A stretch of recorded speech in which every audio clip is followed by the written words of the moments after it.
And we are back, ladies and gentlemen. Hey, ladies and gentlemen. We straight. We good. We good. Bryan, before I get into these three players that we got today. Yeah. Because we do got three players for the audience that we're going to talk about today. Josh Farmer, D-tackle from Florida State. Kobe King, linebacker, Penn State. Aeneas Peebles. Peebles? Aeneas, maybe like the old cornerback Aeneas Williams from the Arizona Cardinals. Aeneas. It could be that too. Peebles from VTech. Yeah. Cool. Yeah. Bryan, what did you make of Stephen Jones and all the different tweets that came out yesterday? You know, we saw selectively aggressive, which is an oxymoron, Bryan Broaddus. We saw, we could possibly move Cooper Beebe to right guard or whatever. We're gonna stick with Terrence Steele at right tackle. The coaches like him. We good to go. We could possibly make some trades if it Bryan, what did you get from the mixture of comments that we got from Brother Jones yesterday?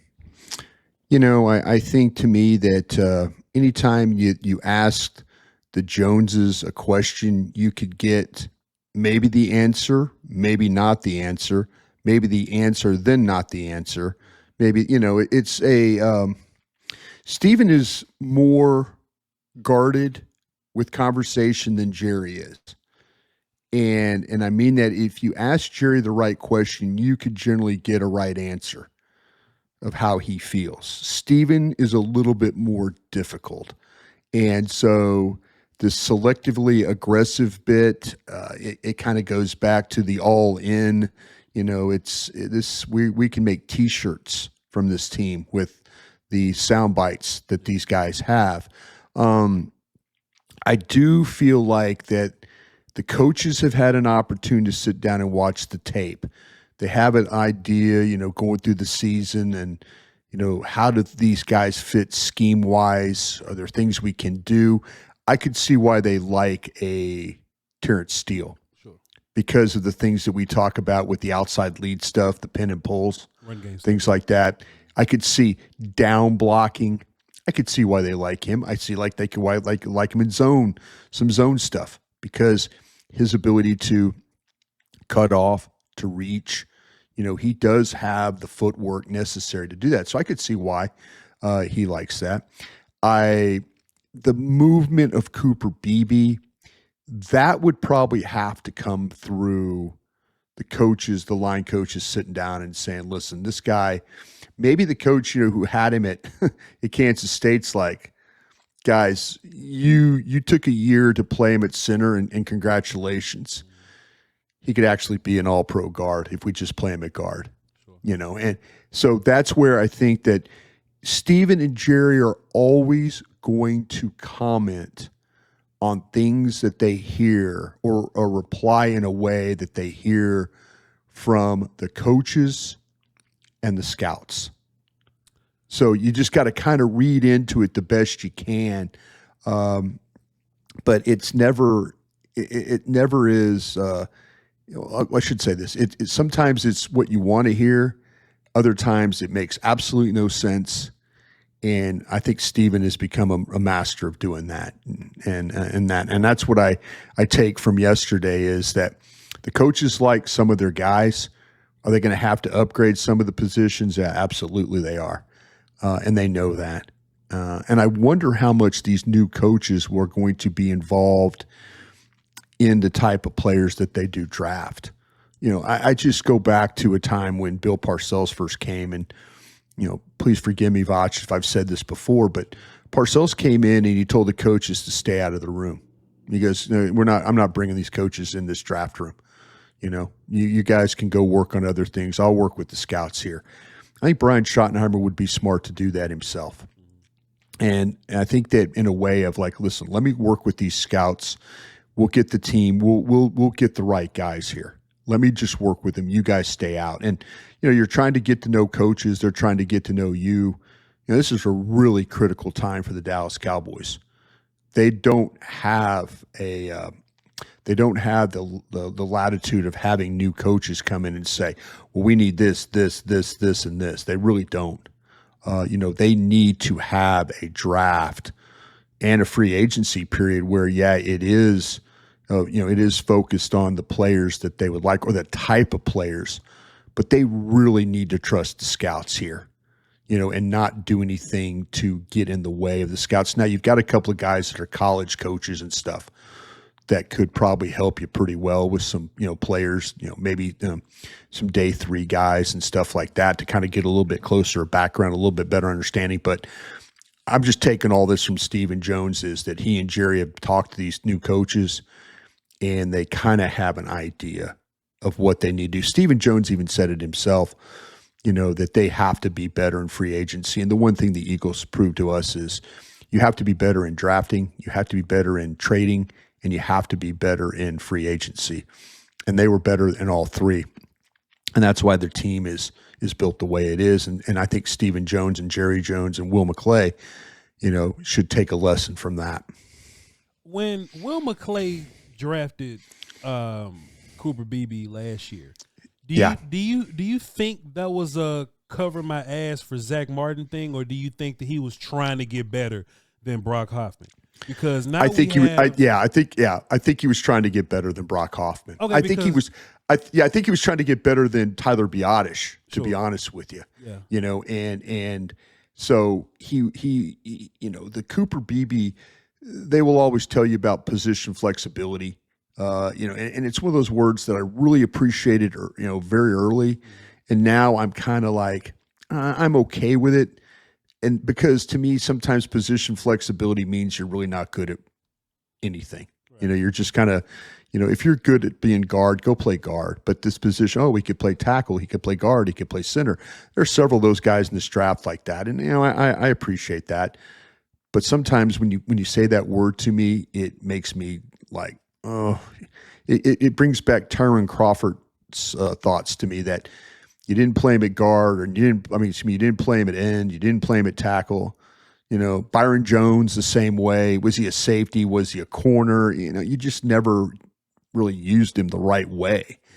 And so I always worry about those position flex guys, especially with this organization. But, there's people that believe that Cooper Beebe, if you played him at right guard, would be absolutely fine.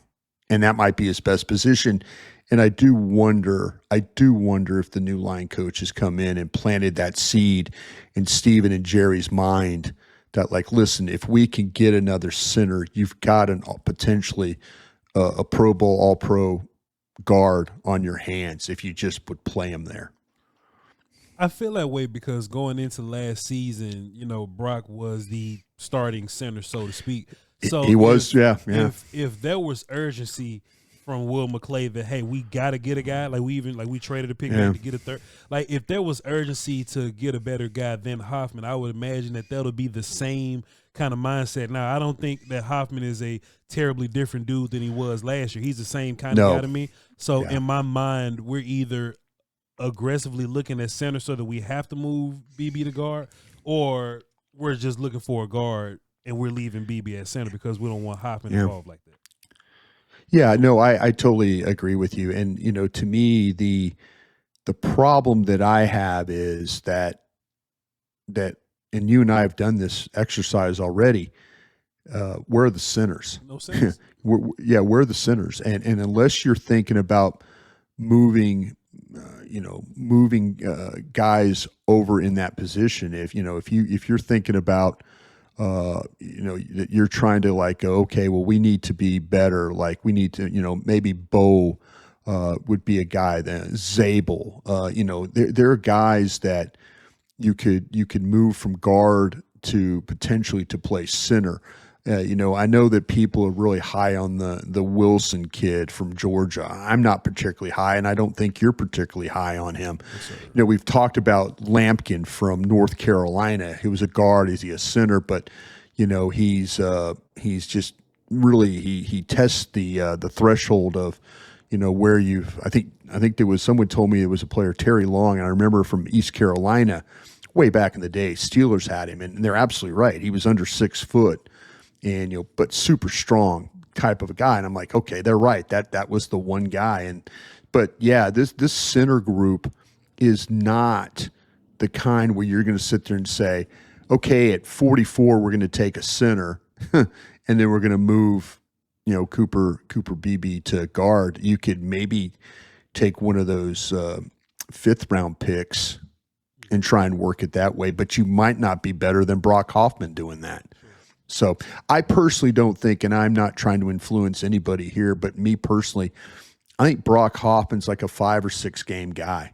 I just do. I think he plays his ass off for 5 or 6 games, and then things kind of start to get exposed a little bit there.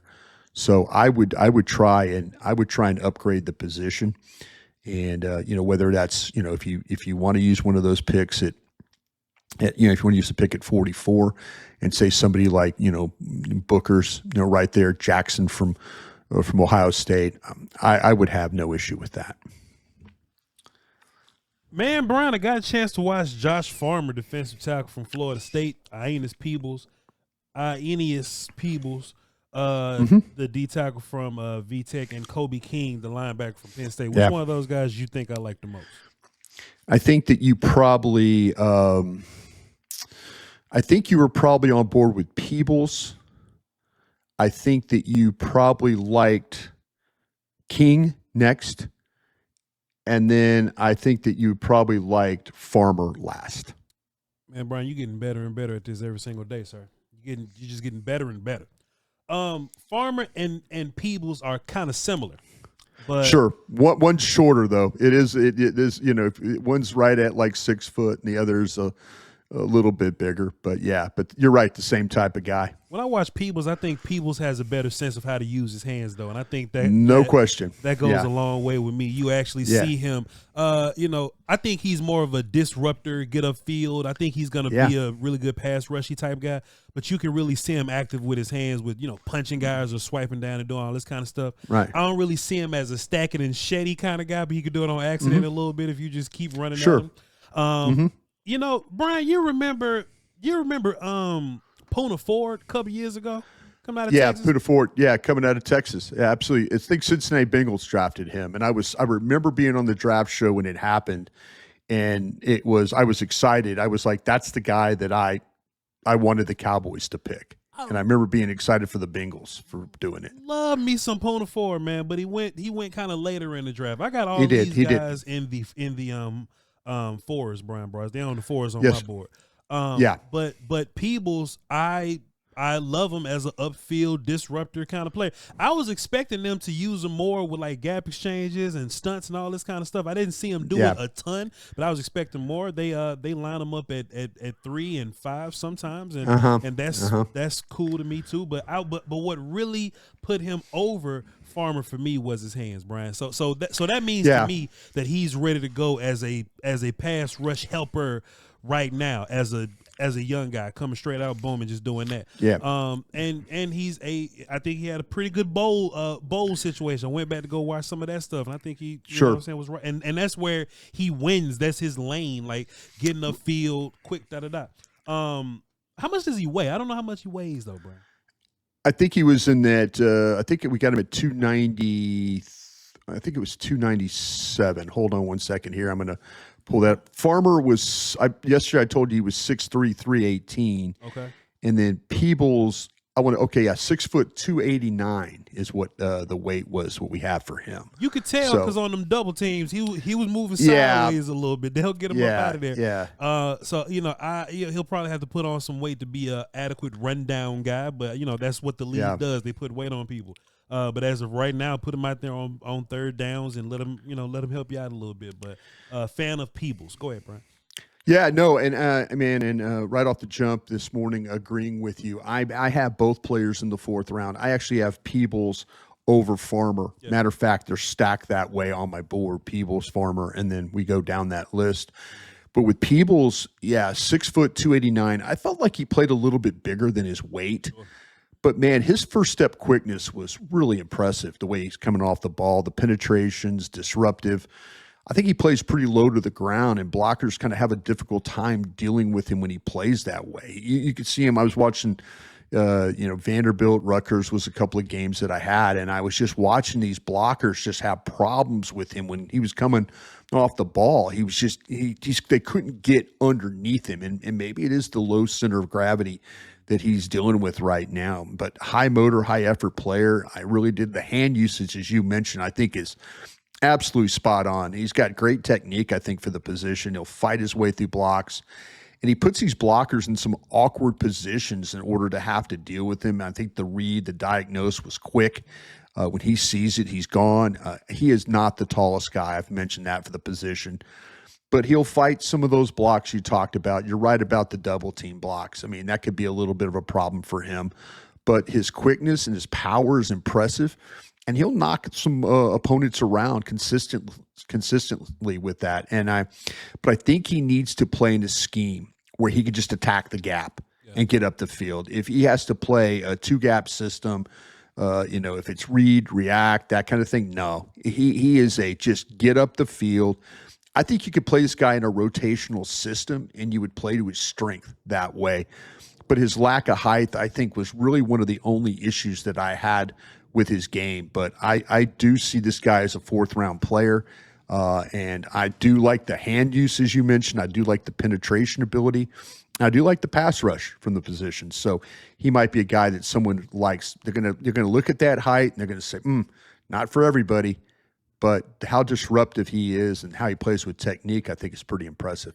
Bryan, Peebles, the tackle from VTech, or Oladejo, the pass rusher from UCLA? Good question. I think that I would probably look at the rusher there. But see, now I'm in an issue there. I'm in an issue because of Ivy and Powell Ryland, Ivy from Ole Miss, Powell Ryland from Virginia Tech himself, and then Oladejo from UCLA. They're all right there in the 4th. I think the upside of Oladejo as a pass rusher is 100%. Really very good. Peebles, I mentioned as a rotational player, needs to kind of play in a scheme-specific kind of a group as that, up the field, one technique. I just think that the window or the ceiling or whatever you want to talk about is wide open for Oladejo. I think he's going to get better as a pass rusher. I think Peebles is kind of who he is, but I like the way that he fights and the way he plays. And if you get a guy that plays like that every week, you'd be pretty happy with him. Peebles or Pat Bryant, the wide receiver from Illinois? Oh wow, you're right in my wheelhouse here with the way these guys are coming across the thing. I think that Pat Bryant, to me, very similar to Peebles in this regard on the offensive side of the ball. I think Pat Bryant is kind of who he is. Yeah. I think Pat Bryant is a guy that's got some size to him. I think he can play the X. I think that he catches the ball particularly well. There's things about him that you have to be really you're positive about. I just kind of feel like he is who he is, and you could say the same thing about Peebles. But I think I would take for this football team. I think I would take Pat Bryant here because I do like his ability to play like that X and be able to take the routes inside, catch slants, be a red zone player down the field. But it's very similar. He's kind of the offensive version of Peebles because I think he's kind of who he is. But you can live with him playing like that every week. Yeah. I mean, to me, when you said Oladejo, I was thinking more upside. When you say Peebles and Bryant, I'm thinking they kind of are who they are. Yeah. But who they are is not terrible. Yeah. It's not terrible. And so you could live with those two. But yeah, I would take Bryant over Peebles for the Dallas Cowboys if it was me. One more, Bryan, please. Peebles or Devin Neal, the running back from Kansas? Wow, you're playing a good game today. The thing, again, I got him in the 4th round. I think the thing that Neal does, okay, if you ask me to power rank the 3 of them, say take Neal, Peebles, and Bryant. Okay.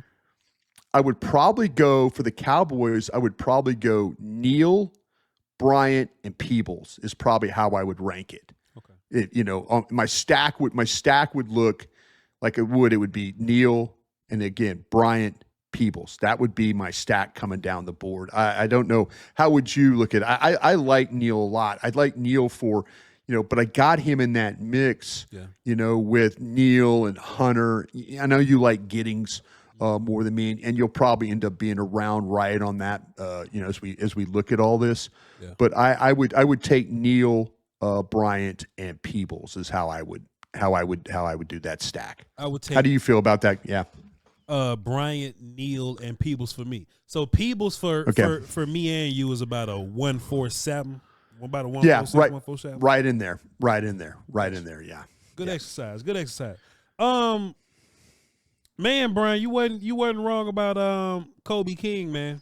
Let me just walk you through what happened to me with Kobe King. I watched him versus UCLA first. Yeah. And boy, they was running real sideways. They was throwing the ball all behind him. I was like, damn, boy. Brian liked this character, man. So I wasn't really feeling Kobe King. He got to turn and run all sideways. One of the cats ran behind him. He had to flip and turn and run for us. I said, damn. Yeah. But man, I cut that Ohio State on, Brian, boy. These kids get down. They get downhill, don't they, Brian? The next 3 games I watched was much better for Kobe King, and I think his lane is moving forward. His lane is as long as he can see it in front of him and move forward and go get him, then that's good to go. He seems to have some really good size and aggression. I love that. When he's not thinking too much, Bryan Broaddus, when he's not thinking too much, he's really whooping what's in front of him, right? Like I said, is when he has to cover, is when he get in trouble, is when he has to think too much and like a lot of little misdirection is happening or whatever. I think as a sideline guy, I'm still undecided on him, right? If it's if it's tight end to tight end, I'm good to go. I'll even take him as a quarterback spy type of guy. I kind of like that role for him too. But even as a blitzer, Brian, I saw him blitzing a couple plays, the quarterback trying to move around a little bit, and he's blitzing. He'll lay a lick on whoever it was I was watching. It's probably Ohio State. Will Howard, he hit really hard. I really appreciate him as a downhill guy. What you were saying yesterday about Jack Kaiser as a teams unit guy. I don't like Kaiser as a teams unit guy because Kaiser's more of a diagnoser to me, and he's not really an athlete. Sure. Kobe King, who may not be the best diagnoser in the world, I would rather this guy be my rotational linebacker and go run that fast in that direction type guy.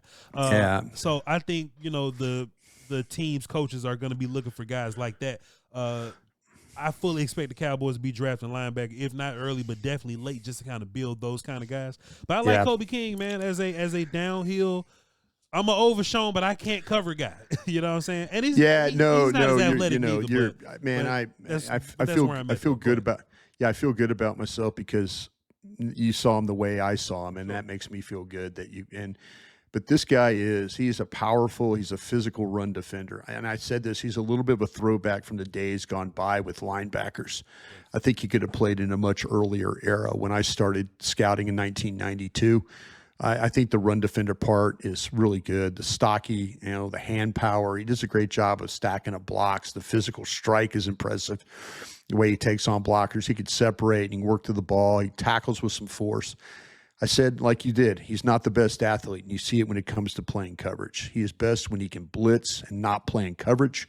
I did see a smarter player. I think the way he reads the play, and he could be right there. He processed it, I thought, pretty quickly. There's no lateral agility, but it does show sometimes in his range. And I shouldn't say no, but very, very little of the lateral agility. And you talked about the sideline to sideline thing. But he could be impressive when he tackling when he plays off contact. He plays hard, and there's snaps where you see the cutback gave him a little problem, and that's some of the things that you talked about with the lateral agility. But when he plays square, he could be in great shape. Like I say, the coverage will struggle in space.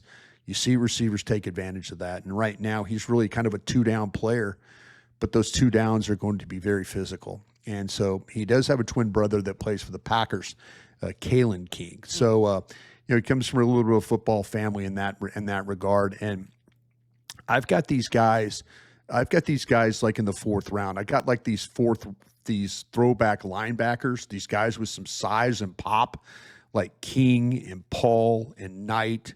And then you're going to see Stutzman from Oklahoma. We'll talk about him in the coming days. But I've kind of got all those throwback bigger linebackers all in one group there in the fourth round. Your more athletic, bendy, cover, stay on the field guys, they're all up a little bit higher, first, second, third rounds. Fourth rounds, more of these, like I say, these throwback linebackers that have a little bit more size to them, but a lot of pop.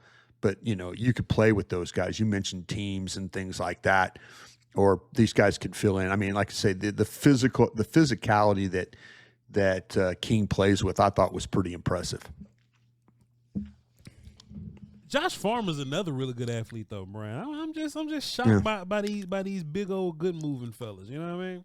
Yeah. I feel like he has a pretty good first step in get off, and I think he probably plays with a little more weight to him. You know what I'm saying? Like, he does.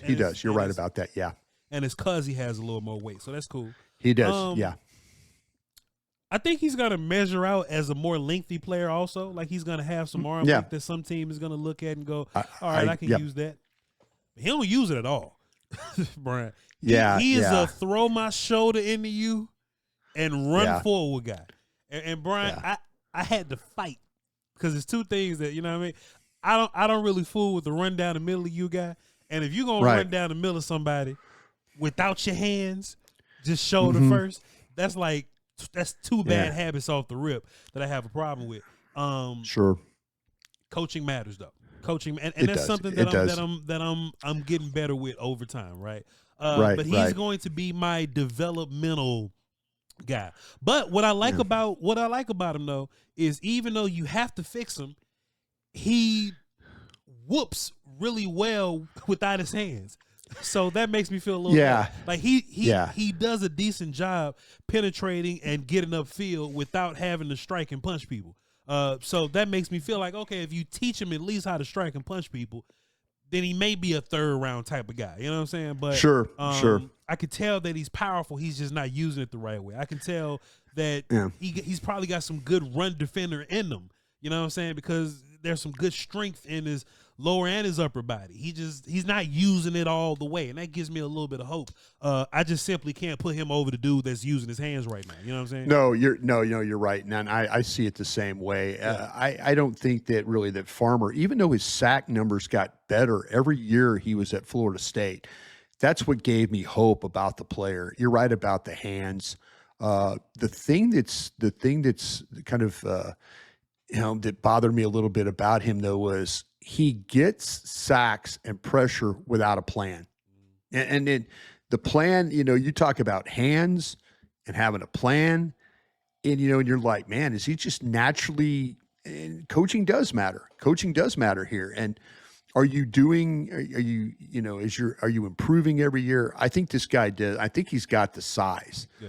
I think he's got the size that people are going to like. I think you're absolutely right about the length. He looks like a longer player. It's funny to see these defensive linemen wear single digits and how the body looks with those single digit numbers.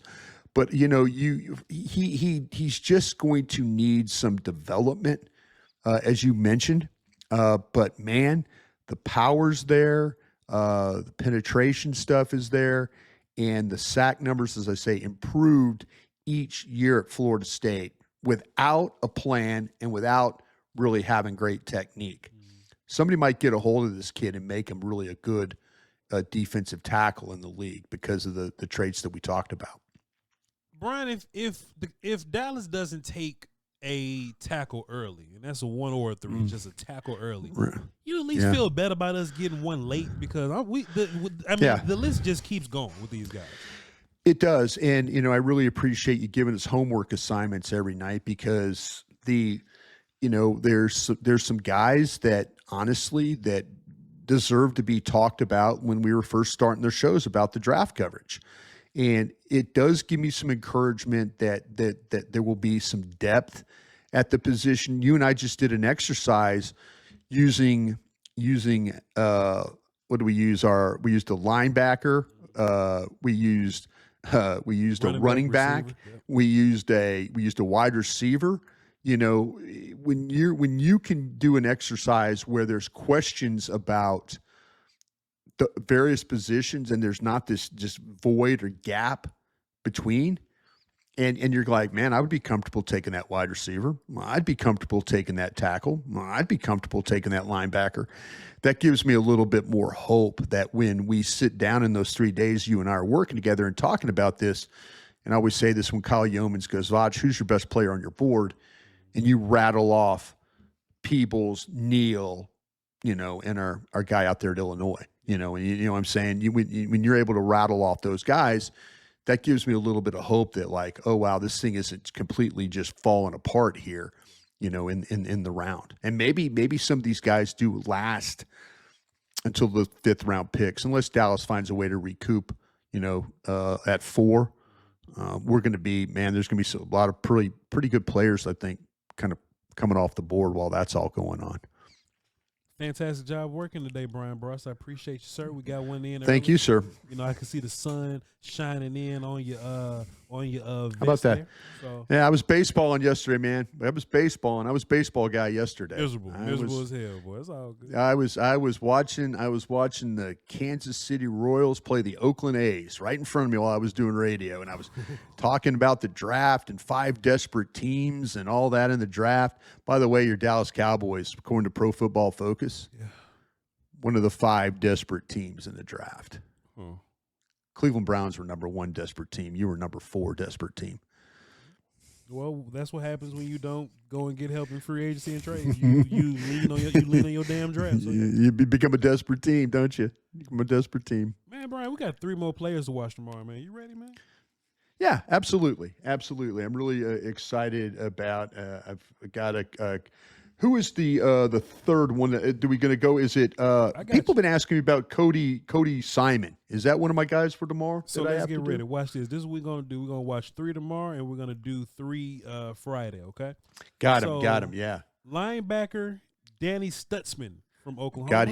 Got him done.